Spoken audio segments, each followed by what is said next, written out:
Okay, imagine करो कि आपका अभी अभी हाई स्कूल में एडमिशन हुआ है और आप एक्साइटेड हो न्यू क्रेजी एडवेंचर्स के लिए आपकी हाई स्कूल लाइफ में। और आप सोच रहे हो न्यू फ्रेंड्स बनाने की, न्यू क्लब ज्वाइन करने की और आपकी ड्रीम करियर को रियलिटी में लाने की।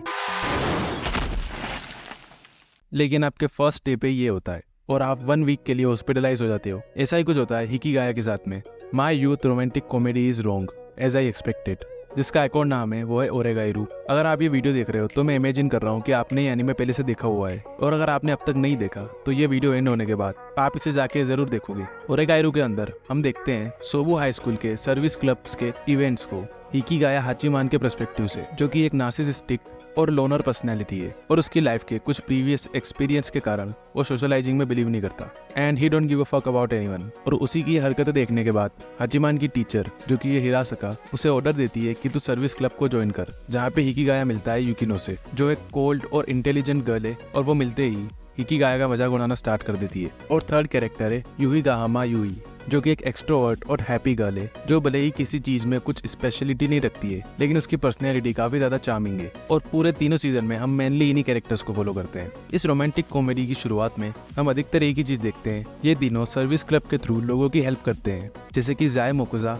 जो अपनी नोवेल लेके आता है इनके पास में हेल्प के लिए, या फिर युमिको, जो कि एक घटिया इंसान है, या फिर साइका, जो कि एक लड़का है लेकिन एनिमे के अंदर उसे लड़की की तरह दिखाया गया है। वो लड़कियों की तरह बात करता है, दिखता भी लड़की की तरह है और एक्ट भी लड़कियों की तरह करता है, लेकिन वो लड़का है। सीजन 1 में ये एनिमे मेनली फोकस करता है हाचीमान के ट्विस्टेड वर्ल्ड पे, क्योंकि लोग उसे अधिकतर क्रीपी, वियर्ड वगैरह वगैरह इस नजर से देखते हैं, और वो ह्यूमन रिलेशनशिप को कम्प्लीटली डिसमिस कर देता है सिवाय उसकी बहन के। और जब वो क्लब ज्वाइन करता है जहाँ पे सब लोग अपने अपने वे में डिसफंक्शनल है, युकिनो भी उसे फ्रेंड कंसिडर नहीं करती, और यूई, जो इसे शुरुआत में थोड़ा थोड़ा वियर्ड समझती है। और हम देखते हैं कि क्या क्या चीजें इनके बिहेवियर में चेंजेस लाती है। आगे मैं थोड़े बहुत स्पॉइलर दूंगा। भले ये सर्विस क्लब में साथ में आते हैं, लेकिन उससे पहले से ही एक दूसरे को जानते हैं, क्योंकि जिस कार से हाचीमान का एक्सीडेंट होता है जब वो एक डॉग की लाइफ सेव करने की कोशिश कर रहा था, उस कार के अंदर युकिनो थी। भले ही ये पॉइंट ज्यादा कुछ अफेक्ट नहीं करता इस शो की ओवरऑल स्टोरी को, लेकिन शो की स्टार्टिंग में ये चीजें काफी इंपॉर्टेंट हो जाती है, क्योंकि ये इन तीनों को क्लोज लाने में हेल्प करती है। शो में आगे जाके हम देखते हैं कि हाचीमान अपनी लाइफ में ही मगन रहता है कि युकिनो और युकी उसकी कंपनी को एंजॉय कर रहे हैं या नहीं।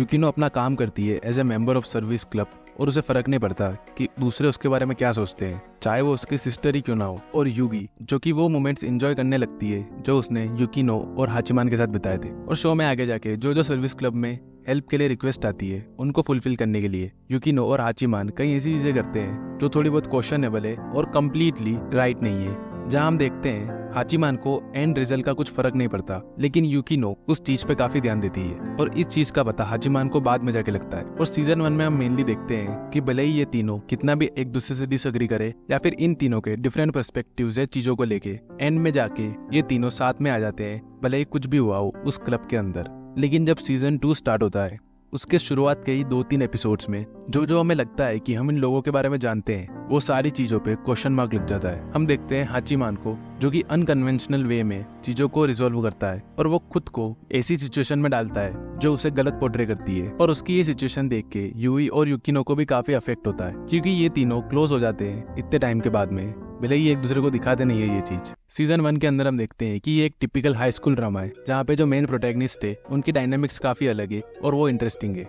लेकिन सीरियस टोन और नैरेटिव के बीच में सीजन 2 के अंदर, जिसके अंदर आर्ट स्टाइल भी चेंज हो गई थी एनिमेशन की, हम देखते हैं कि ये लोग है कैसे असली में, और उनके अंदर जाग के देखते हैं कि इनके दिमाग में क्या चल रहा है और ये ऐसे क्यों है। और ये सारी चीजें सीजन 2 में काफी डेप्थ ऐड करती है।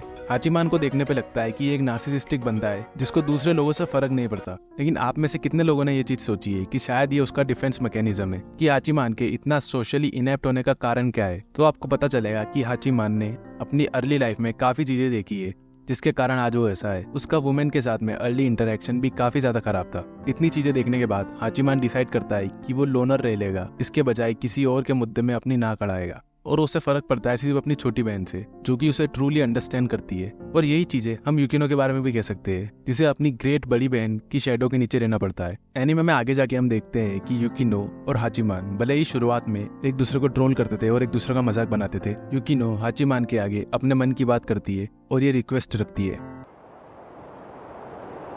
いつか私を助けてね。